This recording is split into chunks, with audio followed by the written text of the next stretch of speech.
Okay, so let's talk a bit about earned value management. Earned value management is a project management technique or a set of techniques for calculating project status. Why is that important? Too often we use subjective criteria. We think the project's going well. Well, what is the basis of that?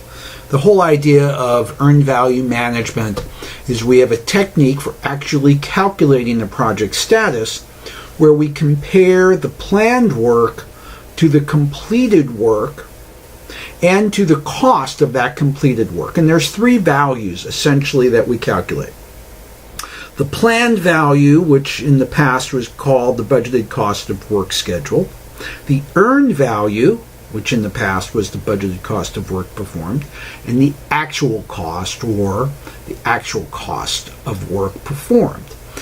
Those three metrics are used in combination along with cumulative variances to calculate or identify where we are in a project.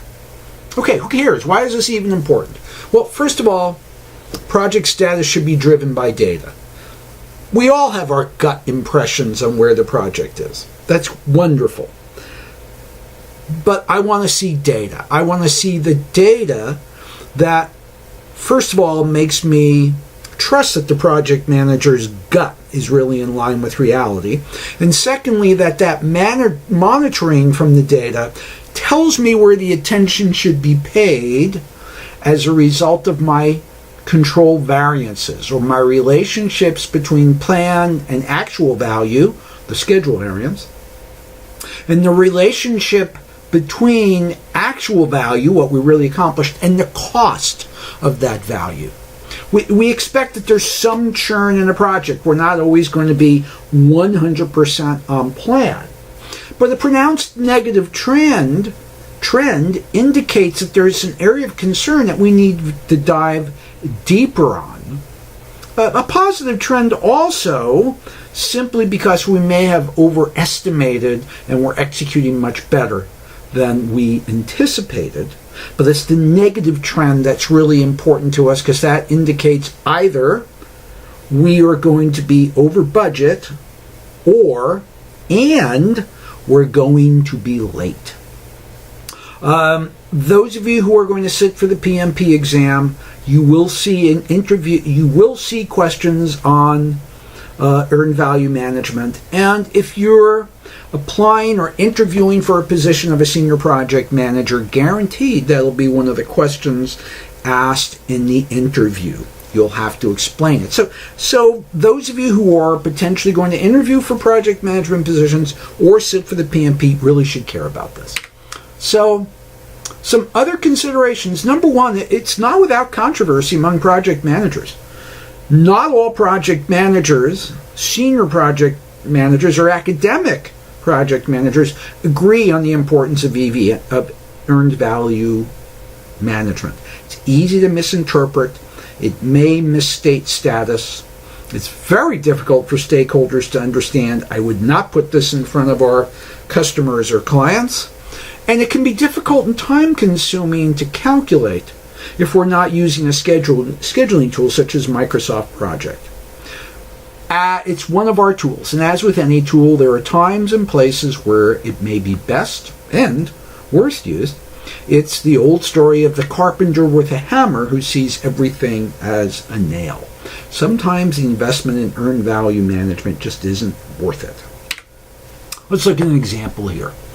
We've got 5 activities over the course of 7 project work periods. And in the top chart, I've calculated the planned value, or the budgeted work of cost of work scheduled. You can see the values there. In the middle is the earned value, what was actually been accomplished, so a snapshot of what's actually occurred. And in the bottom, the actual cost of that work. So if we compare the top table with the middle table, we can see that just looking at AA, we're behind. We've accomplished earned value. We've earned the value by of $10,350. within the period, as opposed to the planned value, which should have been at 10,600. But look at AB. Here, the planned value was 16,400. The actual earned value was 11,650. So if we look at AA and AB, they're both behind. AB, also, if I look at the bottom metric, the cost, AB is underspending. We're not spending as much as we anticipated. The actual cost for the work that we have done is lower than anticipated. Compare the AA activity, where earned value was 10,350, and we've spent almost $1,900 more than planned if we compare the actual cost. Similarly, looking at AC, I'm right on in terms of accomplishment. My planned value and earned value are the same, but look at the actual cost. Actual cost for AC is $17,800, so that's almost $2,500 more than what we had originally. The actual cost is $2,500 more than planned. So comparing the time periods, we can see in a direct relationship, just looking at column 1 or period 1, 2,800, 2,300, 2,300, 3,300, 1,850, 1,800, 3,200, 3,200. Do our comparison of period 2, our comparison of period 3, and so on and so forth. So we can do a direct comparison period by period and see where we are. Let's look at our variances now. The AA schedule variance in period 1 is minus 500. We're $500 behind for AA. Our planned value is 2,800. Our actual earned value is 2,300. That's 500 less, but the actual cost is at 0. For AB, planned value is 3,300. We've accomplished much less than we planned, 1,850.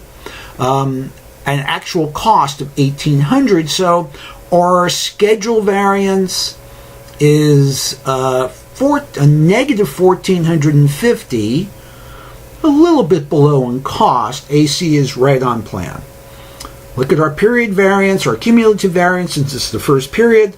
Cumulative matches the period variance. We're $1,950 behind in period 1. Now, if we go to period 2, AA has a schedule variance of 350. It's a little bit below where anticipated. And just for period 2, if we compare AB, we've only earned 2,100, so we're behind by 1,400 in comparison with plan. But the actual cost is 0. So now our cumulative variance, reflecting the combination of the period variance in period 1 and period 2, is a whopping 3,700. We're really falling behind here. If we go to our next set of variances in period 3, then, schedule variance is minus 200. AB, we've actually caught up. We've caught up. We're at 1,300 ahead. That negative sign is incorrect under AB schedule variance. That should be a positive 1,300. Sorry about that. On the cost value, we're overspending by 300 now. But if I look at our cumulative variance, compare cumulative variance for schedule in period 3 to period 2, 3,700 compared to 3,600. Well, we've rectified the cumulative variance for about $100. That's that period variance for period 3, but we're still behind. But our spending's pretty good. We're kind of right where we need to be in spending. In period 4, then, our schedule variance is 200. Now we've fallen behind. Something happened on AB. Look at that 3200 variance, which has caused us now to have a cumulative variance of 7300. If I were to plot the trend, that is a decreased downward trend in performance. Not a good thing. In period 5, look what happens. We've accomplished a whole lot more. We've actually caught up for period 5. In period 5, our cumulative variance is now only 800 for schedule. We're behind, but we've caught up considerably, but at a very high cost. Look at that cost variance for period 5. The cumulative variances were now 4,200 overspend. If I look at our cumulative variance over time then, period to period, we may be on time or behind, over budget or under. The cumulative variance sums across the project. So if I look at period 5 here, it smoothed out my variances over time. So I know I'm over budget. I'm going to have to put a PCR into my customer to increase the budget, but I've caught up a great deal on schedule. In period 6, we can see what our execution is going to be, but I also want to point something else out. Even though for AB here, this is our original chart, my total is 16,400. It's my total planned value. At the end of period 5, I appear to be in really good shape, a 600 schedule variance, and I'm ahead by $300. But the reality is, if I look at my total comparison, earned value is 11,650 here. The total earned value projection is 16,400. I'm actually pretty far behind on AB. This is very much late. I'm over budget. I still have $4,750 in funding and work that needs to be completed, but only 600 remaining in the plan here if I look at the combination of 6 and 7. So that means I need to add another $4,750 worth of planned value here. I need to raise those numbers. That's my PCR. I need to keep resources focused, or I'm going to be late again on AB, and that 4,200 is going to be a problem for us. We're going to be even more over budget when I start putting in the remainder of work that's required for AB in periods 6 and 7. So summary, EVM is a tool that can help us manage.